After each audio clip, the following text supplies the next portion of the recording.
우리 하나님 말씀 보겠습니다. 하나님 말씀 데살로니가전서 4장 1절로 12절까지 말씀입니다.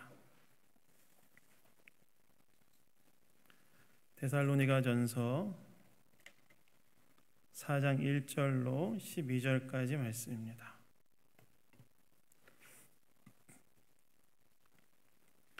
다 찾으셨으면 저와 교독하도록 하겠습니다. 데살로니가전서 4장 1절로 12절까지 말씀입니다. 그러므로 형제들아 우리가 끝으로 주 예수 안에서 너에게 구하고 권면하노니 너희가 마땅히 어떻게 행하며 하나님을 기쁘시게 할 수 있는지를 우리에게 배웠으니 곧 너희가 행하는 바라 더욱 많이 힘쓰라.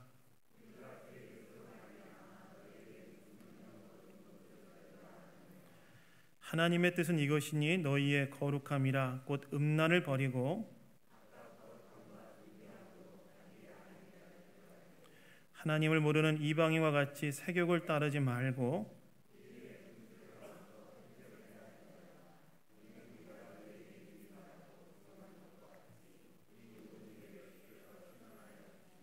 하나님이 우리를 부르심은 부정하게 하심이 아니요 거룩하게 하심이니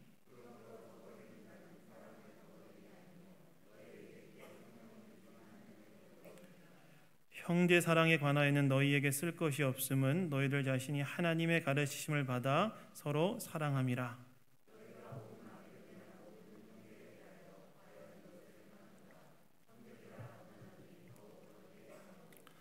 또 너희에게 명한 것 같이 조용히 자기 일을 하고 너희 손으로 일하기를 힘쓰라. 이는 외인에 대하여 단정히 행하고 또한 아무 궁핍함이 없게 하려 함이라. 아멘.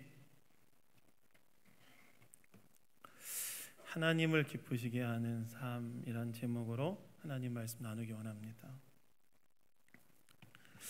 여러분은 여러분의 인생에서 누군가를 기쁘게 하기 위해 살아본 적이 있으십니까?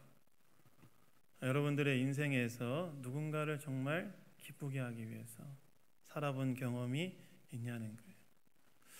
전 돌아보니까 어렸을 때는 부모님을 기쁘시게 하고 싶은 마음을 갖고 약간 살았던 것 같아요. 많이는 아니고.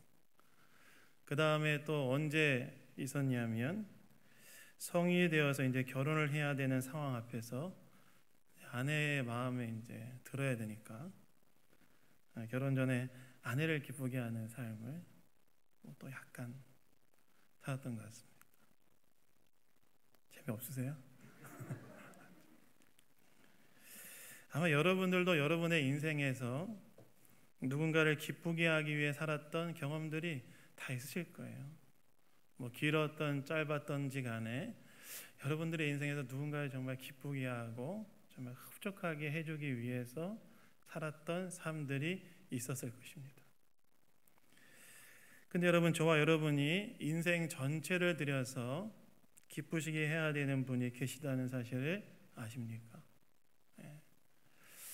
우리가 한시적으로 기쁘게 하는 대상이 있을 수 있지만 그러나 그런 것과 비교할 수 없을 정도로 우리 인생 전체를 들여서 우리가 기쁘게 해야 될 분이 계시다는 거예요.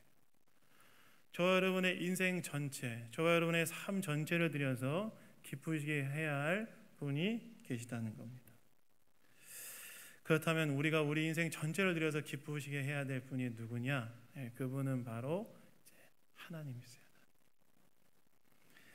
하나님을 기쁘시게 하는 삶을 우리 인생 전체를 들여서 우리가 살아가야 한다는 것입니다. 물론 우리가 이렇게 하나님을 기쁘시게 하는 삶을 살 수 있는 이유는 무엇이냐? 하나님께서 먼저 우리에게 큰 기쁨을 주셨기 때문이죠. 하나님께서 저와 여러분에게 먼저 어떤 큰 기쁨을 주셨습니까? 하나님께서 하나님의 아들이신 독생자 예수 그리스도를 이 땅 가운데 보내주시고 그리스도께서 저와 여러분의 죄를 대신 지고 십자가에 못 박혀 죽으심으로써 하나님께서 우리를 얼마나 사랑하시는지를 먼저 보여주셨고 미리 보여주셨고 그 예수를 믿을 때 구원받게 하시는 큰 기쁨을 누리게 하시지 않으셨습니까? 그래서 우리가 정말 세상의 무엇과도 비교할 수 없는 큰 기쁨을 하나님께로부터 다 받은 자들이기 때문에 그래서 우리는 그 기쁨에 대한 감사함으로 하나님을 기쁘시게 하는 삶을 살아갈 수 있다는 거예요. 그러니까 우리가 먼저 하나님께로부터 너무너무 큰 사랑과 너무너무 큰 기쁨을 받았기 때문에 그것에 대한 감사로 하나님을 기쁘시게 하는 삶을 살아갈 수 있다는 것입니다. 그래서 여러분, 우리 인생 전체의 우리의 삶의 목표와 방향은 무엇이어야 되느냐? 하나님 그분을 기쁘시게 하는 것. 하나님 그분을 기쁘시게 하는 것이 우리 인생 전체의 목표와 방향이어야 된다는 거예요. 근데 여러분, 하나님을 기쁘시게 하는 삶을 살면 어떻게 될까요? 어떻게 되는지 아십니까? 하나님을 기쁘시게 하는 삶을 살면요, 내가 참 기뻐요. 참 역설입니다. 하나님을 기쁘시게 하는 삶을 살면 오히려 그렇게 하며 할수록 내가 기뻐지는 묘한 역설을 경험하게 된다는 거예요. 왜 그럴까요? 그것이 창조 때 우리를 지으신 인간의 행복의 조건에 딱 맞기 때문에 그래요. 그래서 여러분, 저와 여러분 인생 전체를 누구를 기쁘시게 하는 삶을 살아야 되느냐? 하나님 그분을 기쁘시게 하는 삶을 살아야 된다는 거예요. 그래서 오늘 본문도 사도 바울이 데살로니가 교회의 성도들 향해 이렇게 말하지요. 뭐라고 말합니까? 1절에 보시면 주 예수 안에서 너희에게 구하고 권하노니 너희가 마땅히 어떻게 행하며 하나님을 기쁘시게 할 수 있는지를 배웠으니 곧 너희가 행하는 바라. 더욱 많이 힘쓰라 라고 이야기하죠. 바울이 데살로니가 교회에 갔을 때에 복음도 전했지만 하나님을 기쁘시게 하는 삶도 가르쳤다는 거예요. 그리고 그것을 더욱 힘써야 된다고 말하고 있다는 것입니다. 그렇다면 하나님을 기쁘시게 하는 삶은 구체적으로 무엇을 어떻게 하는 것을 말하는가? 이제 오늘 본문에서 사도 바울이 이에 대해 이야기하고 있는데요.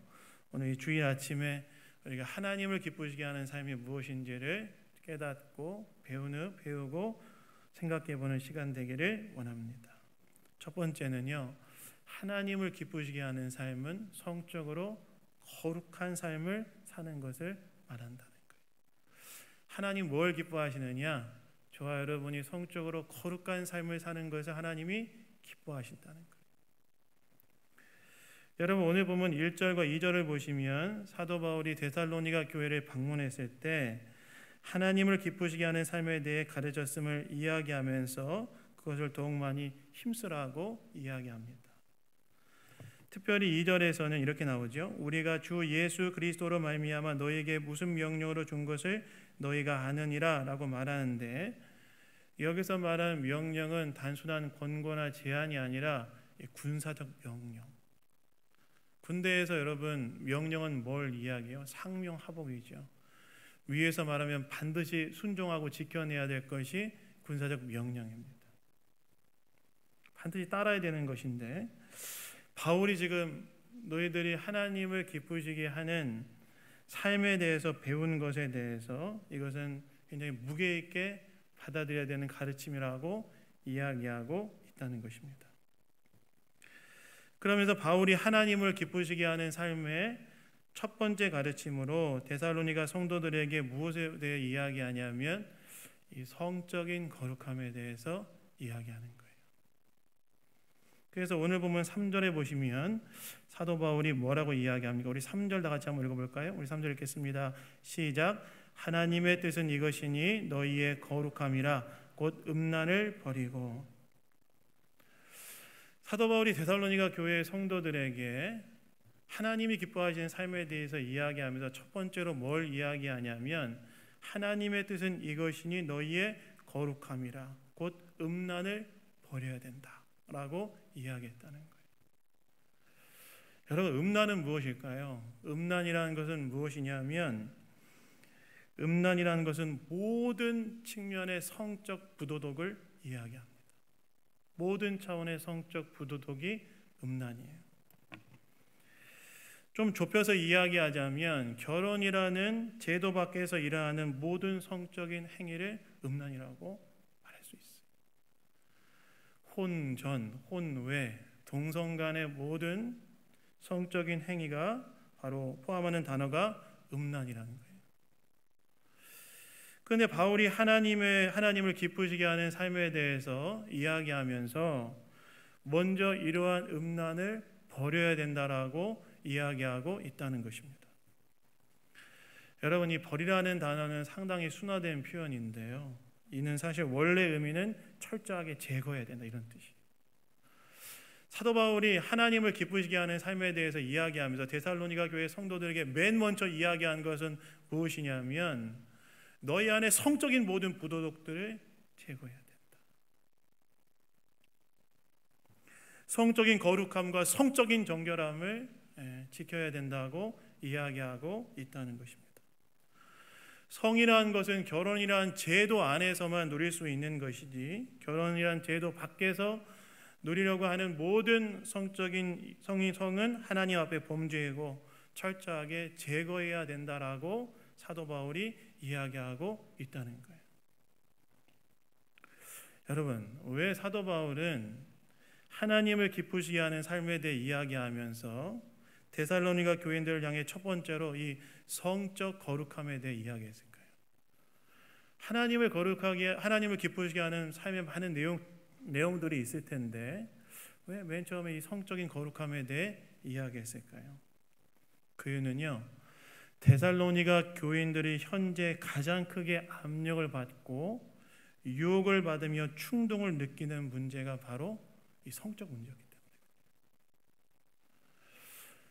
여러분, 당시 이 데살로니가는요, 그리스 로마 사회 속에 있었던 도시였는데 그리스 로마 사회가 어떤 사회였습니까? 성적으로 굉장히 방탕한 사회였어요.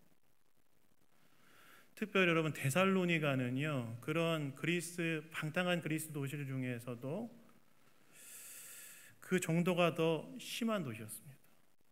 왜냐하면 이 데살로니가 그 당시 그리스 도시들은 대부분 각 도시마다 섬기는 신이 있었는데 이 데살로니가가 섬기던 신이 어떤 신이었냐면 여러분 혹시 술의 신이 누군지 아세요?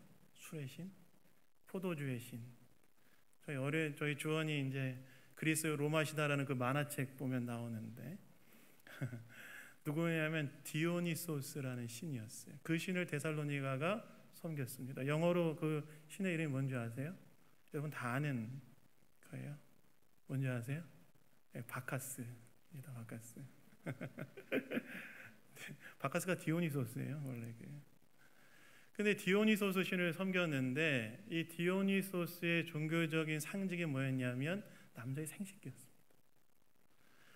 디오니소스의 이 종교적 제의는 그래서 계속 무엇으로 연결됐냐면 방탕한 성적 행위로 이어졌어요. 근데 이 데살로니가 사람들이 어떤 신을 섬겼냐면 이 디오니소스 신을 섬겼던 거예요. 그러니까 도시가 어떻게 했어요? 도시가 굉장히 성적으로 방탕하고 사람들이 술에 절제되지 않은 술로 인해서 이 디오니소스의 영향을 받아서 술에 탐닉하고 무분별한 성행위를 일삼았습니다. 그러니까 데살로니가라는 도시 자체가 성적으로 굉장히 타락하고 방탕한 도시였다는 거예요. 근데 데살로니가 성도들은 어떤 사람들이었어요? 데살로니가 성도들은 지금 이 편지를 받을 때 그런 문화 속에서 살아갔던 사람들이었다가 이제 예수 믿고 회심한 지 몇 개월 되지 않았던 거예요. 이 편지를 쓴 데가 이제 이 데살로니가 전서를 쓸 때가 몇 개월 되지 않았을 때거든요. 교회가 설립된 지.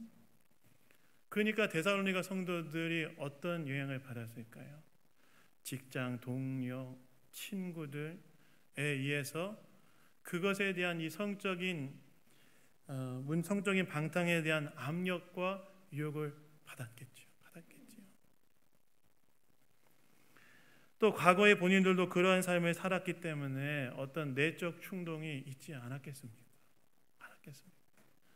그러니까 지금 데살로니가 교회 성도들을 향해 하나님을 기쁘시게 하는 삶에 대해서 첫 번째로 성적인 거룩함에 대해서 이야기하는 이유는 무엇이었냐면 데살로니가 교회 성도들이 1차적으로 깊은 압력과 유혹과 충동을 느끼는 문제가 이 성적인 문제였기 때문에 그랬다는 거예요.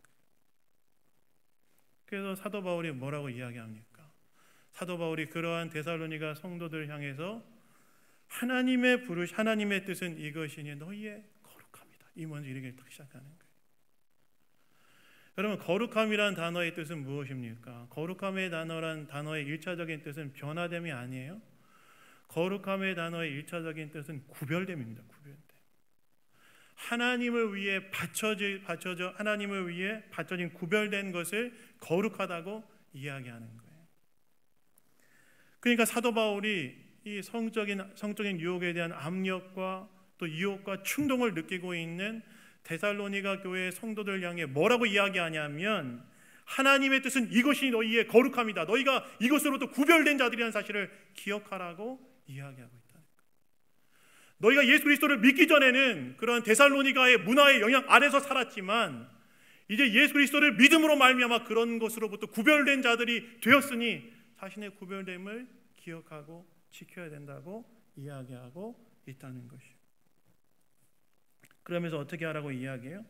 음란을 버리고, 즉 너희가 예수 믿기 전에 행했던 그러한 모든 차원의 성적인 부도덕을 다 버리고 오직 결혼이란 제도 안에서, 하나님께서 허락하신 결혼이란 제도 안에서만 성을 누려야 된다라고 이야기하고 있다는 것입니다. 뿐만 아니라 사도 바울이 또 뭘 얘기해요? 4절과 5절을 보면 이렇게 얘기해요. 우리 4절 5절 다 같이 한번 읽어볼까요? 우리 읽겠습니다. 시작. 각각 거룩함과 존귀함으로 자기의 아내 대할 줄 알고 하나님을 모르는 이방인과 같이 세욕을 따르지 말고, 이렇게 얘기하죠. 이 말은 무슨 말이냐면, 결혼이란 제도 안에서만 하나님께서 성을 누리도록 하게 하셨는데, 결혼이란 제도 안에서 성을 누릴 때에도 이방인과 같이 세욕을 따르지 말고, 이 말은 어떤 말이냐면, 자신의 성적 욕구를 이기적으로 충족시키는데 지배받지 말고 거룩함과 존귀함으로, 즉 상대방에 대한 깊은 존중에서, 즉 상대방을 하나의 인격체로 존귀하게 대하면서 성을 누리라고 이야기하고 있다. 다시 말해서 지금 사도 바울이 데살로니가 교인들에게 뭘 이야기하고 있는 거예요? 성에 대한 기준도 없고 방탕한 이 데살로니가에 살면서 이에 대한 압력과 유혹과 충동을 겪고 있는 성도들에게 성에서 하나님을 기쁘시게 하는 것은 결혼이란 제도 안에서만 성을 누리는 것이고, 그리고 결혼이란 제도 안에서 성을 누릴 때에도 상대방에 대한 깊은 존중 속에서 존귀하게 여기며 누려야 되는 것이다 라고 말하고 있다는 거예요. 즉 사도 바울은 성에 대한 분명한 하나님의 기준을 제시하고 있는 것입니다. 그것이 하나님이 기뻐하시는 것이다 라고 말하고 있는 거예요. 여러분, 오늘날 우리 시대에 이러한 말씀, 성은 결혼이란 제도 안에서만 누리는 것이다, 이런 이야기를 한다면 세상 사람들이 뭐라고 얘기할까요? 뭐라고 얘기할까요? 뭐라고 얘기할까요? 고리타분하다, 그런 얘기 하겠죠. 저와 여러분이 살아가고 있는 이 시대는 지금 어떤 시대입니까? 성에 대한 기준이 너무나 낮아진 시대, 성에 대한 기준이 없는 시대를 다 살아가고 있잖아요. 결혼하지 않아도 사랑한다면 성을 누릴 수 있다고 생각하는 것이 보편화된 시대가 아닙니까? 제가 이걸 정말 딱 언제 직감을 했냐면, 제가 20대 초반에 봤던 드라마가 있어요. 여러분들은 다 드라마 안 보시지만 저는 젊었을 때부터 드라마를 좋아했는데, 그 네 멋대로 해라라는 드라마를 제가 참 옛날에 재밌게 봤어요. 잘 모르시죠? 네. 그 양동근하고 이나영이 나왔던 드라마였는데 참 재밌게 봤어요. 근데 제가 그 드라마를 보면서 충격이었던 게 뭐였냐면, 제가 그 전에 드라마를 봤던 것과 이 드라마를 보고 난 이유가 굉장히 확연히 달라졌다는 느낌이 있었기 때문이었는데, 그게 뭐였냐면, 이나영 마지막에 그 엔딩 크레딧 장면 그 앞에서 이나영이 마지막으로 했던 대사였어요. 그게 뭐 어떤 대사였냐면, 그 뭐라고 이야기하냐면, 사랑하면 뭐 성적으로 괜찮지 않습니까? 이런 대사를 탁 하고 엔딩 크레딧이 탁 올라가요. 근데 저는 그 전에 드라마를 볼 때 한 번도 그런 얘기를 드라마를 보면 본 적이 없어요. 그 드라마가 처음이었어요. 근데 그 드라마를 보고 난 이후에 굉장히 이 성에 대한 자유로움에 대한 내용들이 TV 매체에서 아주 보편적으로 나오기 시작하더라고요. 저와 여러분이 살아가고 있는 이 시대는 어떤 시대냐? 성에 대한 기준이 너무나 낮아진 시대, 성에 대한 기준이 없는 시대를 살아가고 있다는 거예요. 그런데 여러분, 그럼에도 불구하고 우리는 어떻게 해야 되는가? 하나님, 우리가 어떻게 하기를 원하시는가? 하나님께서는 성에 대한 분명한 기준을 우리가 붙들고 살기를 원하신다는 거예요. 그게 하나님을 기쁘시게 하는 것이다 라고 지금 사도 바울이 말하고 있다는 것입니다. 여러분, 사실 성에 대한 해방을 부르짖으면서 나온 성적 자유운동의 결과가 어땠습니까? 성에 대한 해방을 부르짖으면서 성적 자유운동의 결과가 어땠냐면 고립과 좌절과 깊은 상처를 오히려 만들어냈죠. 여러분, 사실 성이라는 것은 하나님 앞에 결혼을 통하여 평생을 서로에게 헌신하기로 결단한 두 사람이 마음과 뜻을 합하여 자신들의 인생에 찾아온 인생의 파고를 함께 힘을 모아 헤쳐가면서 가장 친밀감으로 누려야 되는 것이 바로 성이잖아요. 그런데 이러한 하나님의 뜻에 반한 성적 자유가 정말 인간에게 행복과 만족을 주었는가? 아니라는 거예요. 오히려 더 큰 고통과 아픔을 만들어냈다는 거예요. 그래서 여러분, 우리는 자유에 대해서 정말 새롭게 해석해야 됩니다. 자유. 세상에서 말하는 자유는 무엇입니까? 세상에서 말하는 자유는 모든 구속으로부터 벗어나는 거예요. 성도 그렇잖아요, 지금. 그런데 그것이 정말 사람을 자유롭게 하는가? 아니라는 게 아니라. 여러분, 물고기가 자유하고 싶다고 물에 나오면 어떻게 됩니까? 죽죠. 진정한 자유는 물고기가 물 안에서 마음껏 헤엄치고 있을 때가 자유지요. 기차가 철도 위를 달리는 것이 재미없다고 해서 철도에서 이탈해버리면 어떻게 됩니까? 달릴 수 없고 멈춰버리게 됩니다. 철도 위를 마음껏 달릴 때가 기차에게도 자유예요. 꽃과 나무도 마찬가지죠. 꽃과 나무가 자유하고 싶다고 해서 뿌리를 내리고 있는 땅에서 나오면 어떻게 됩니까? 죽습니다. 나무와 꽃은 땅에 뿌리를 내리고 이를 통해 꽃을 피우고 열매를 맺을 때가 자유입니다. 마찬가지로 인간의 자유는 하나님 안에 있을 때 자유로운 거라는 거예요. 성이라는 것도 하나님의 뜻 안에 있을 때 참된 기쁨과 만족을 누릴 수 있다는 거예요. 그래서 여러분, 우리는 어떻게 해야 되냐? 성에 대한 기준을 지켜봐야 됩니다. 세상이 아무리 성에 대한 기준이 낮아지고 성에 대한 기준이 없어진 시대라 할지라도 하나님께서 성에 대해 가지고 있는 분명한 기준을 우리에게 말씀하시고 있기 때문에 저와 여러분은 이 성에 대한 기준을 붙들고 지켜가야 된다. 결혼 안에서 성을 누릴 때 거룩과 존귀함으로 상대방에 대한 깊은 존중 속에서 누려야 되는 것이 성이라는 사실을 우리가 기억하고 붙들어야 된다는 거예요. 그리고 그것이 하나님을 기쁘시게 하는 것이라는 거예요. 그래서 여러분, 하나님께서 우리를 부르신 부르심이 거룩함이라는 생각을 하시고 성에 대한 분명한 기준을 가지고 살아가시는 저와 여러분 되기를 예수 이름으로 축원합니다. 두 번째, 하나님을 기쁘시게 하는 것은 무엇이냐? 바로 교회 안의 형제와 자매를 사랑하고 그 사랑의 지경을 넓혀가는 거라는 거예요. 여러분, 이렇게 성적인 부분에 있어서 거룩함에 대해 이야기한 바울이 하나님을 기쁘시게 하는 또 다른 행위로서 뭘 이야기하냐면 형제 사랑에 대해 이야기하는데요. 오늘 본문 9절을 보시면 바울이 뭐라고 말합니까? 우리 9절 한번 다 같이 읽겠습니다. 9절 읽겠습니다. 시작. 형제 사랑에 관하여는 너에게 쓸 것이 없음은 너희들 자신이 하나님의 가르침을 받아 서로 사랑함이라.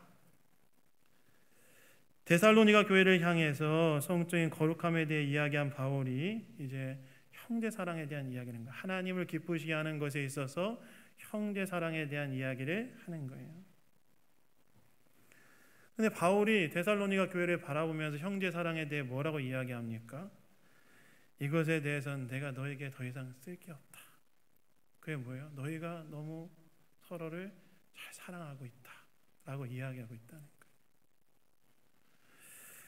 여러분, 서로를 잘 사랑한다는 것은 무엇을 말할까요? 서로를 잘 사랑한다.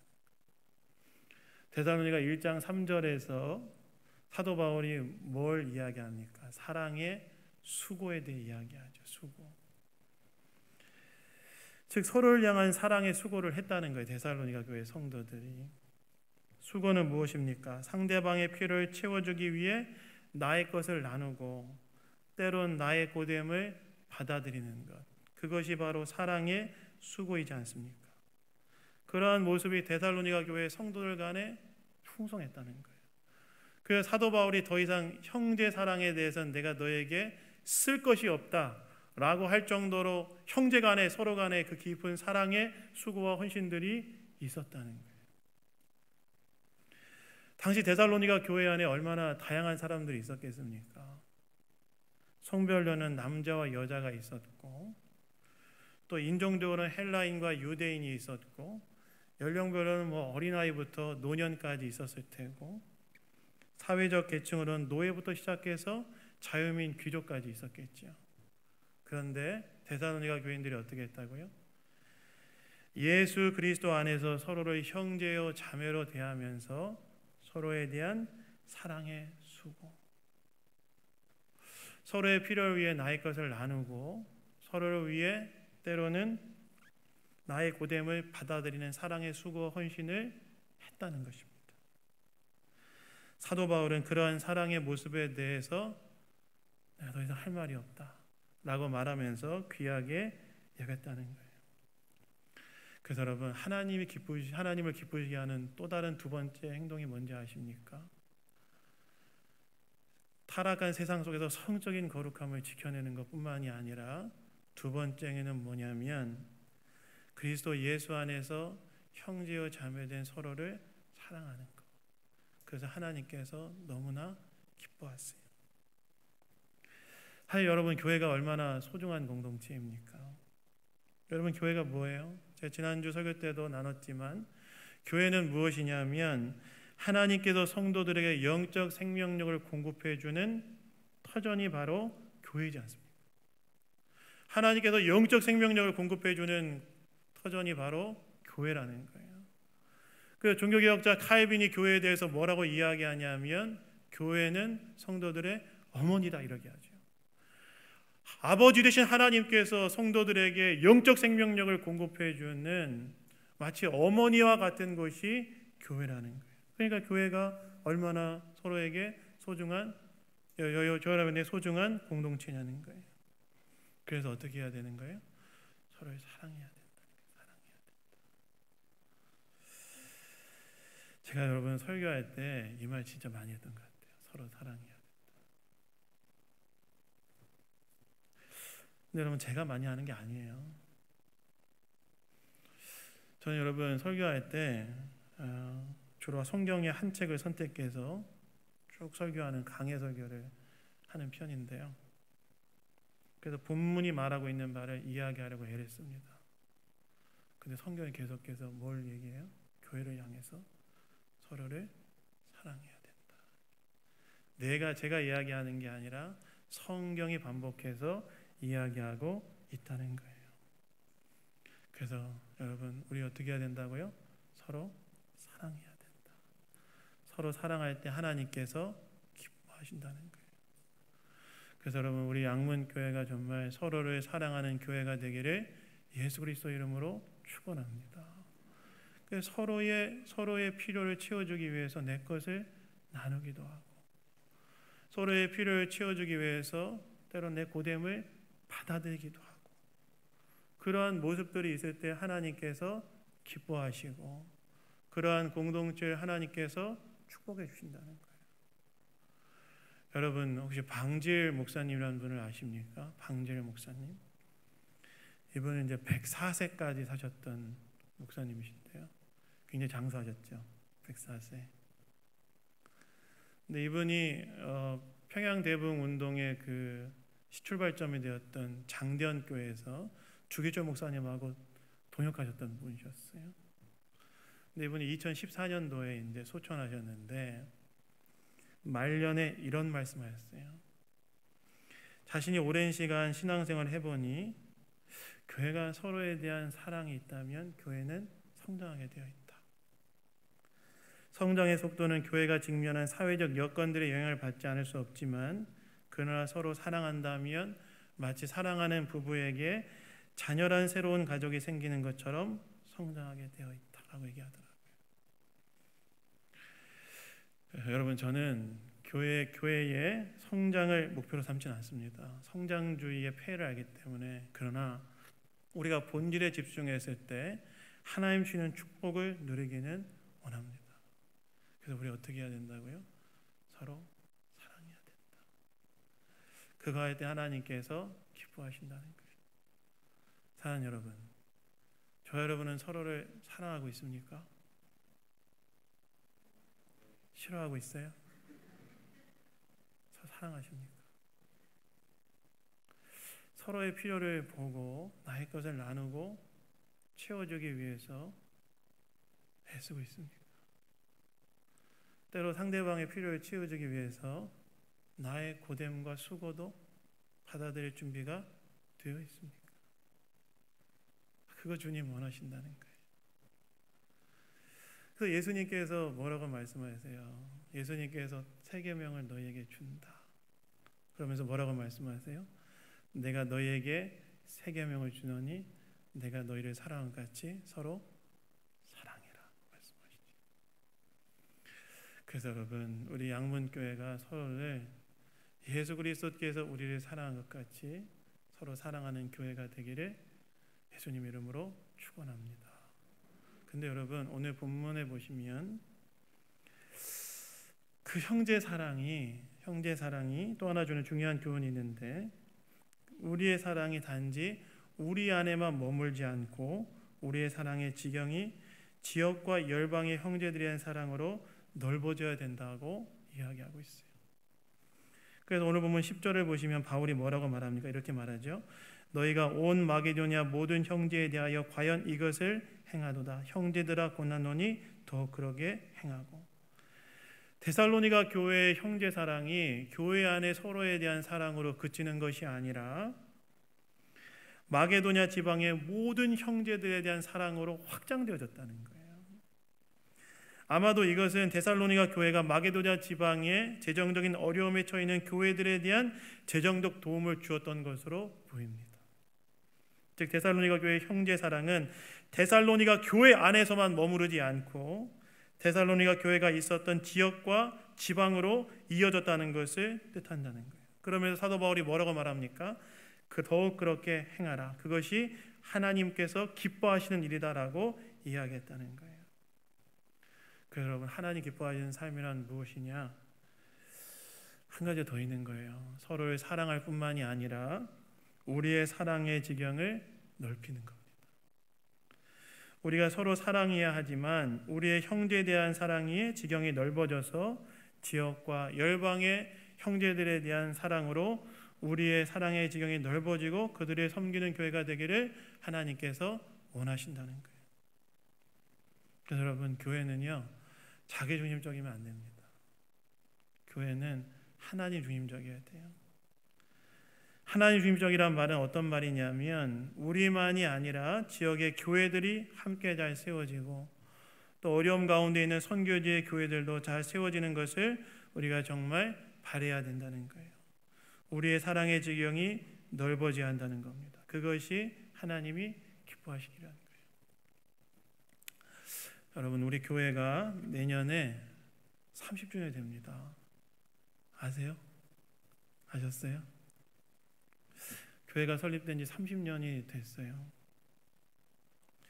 교회가 설립된 지 30년이 됐다는 말은 우리가 세상의 나이로 봤을 때 이제 한 명의 건강한 성인으로서의 역할을 할 때가 된 나이가 되었다는 뜻이라고 저는 생각을 해요.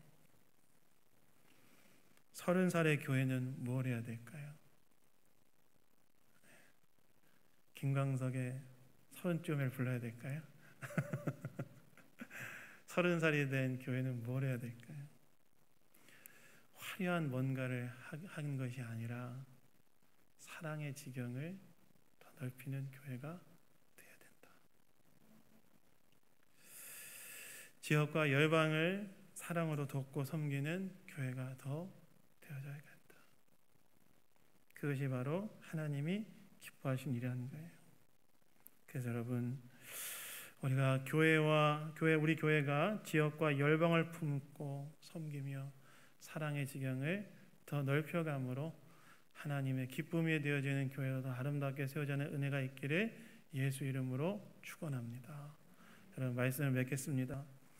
하나님을 기쁘시게 하는 것은 무엇이냐? 성적으로 타락한 시대 속에서 성적인 거룩함을 지켜가는 겁니다. 하나님을 기쁘시게 하는 것은 우리가 서로를 사랑할 뿐만이 아니라 우리의 사랑의 지경이 넓어져 지역을 품고 열방을 품는 것으로 나아가는 것을 이야기합니다. 우리 양문교회와 우리 모든 성도들이 바로 그러한 성적인 거룩함과 지경이 넓어진 사랑으로 하나님을 기쁘시게 하는 성도요 교회가 되기를 예수 그리스도 이름으로 축원합니다. 잠깐 좀 기도하겠습니다. 하나님 아버지, 감사합니다. 오늘 말씀을 통하여 우리에게 이야기해 주시니 감사합니다. 하나님을 기쁘시게 하기 위한 삶으로 우리를 부르셨음을 기억하게 하시고 성적으로 거룩하며 형제 사랑의 지경을 넓힘으로 하나님께 기쁨이 되는 성도요 교회로 세워져 갈 수 있도록 역사하여 주시옵소서. 모든 것 주님께 맡겨드리며 우리를 구원하신 예수 그리스도 이름으로 기도드렸습니다. 아멘.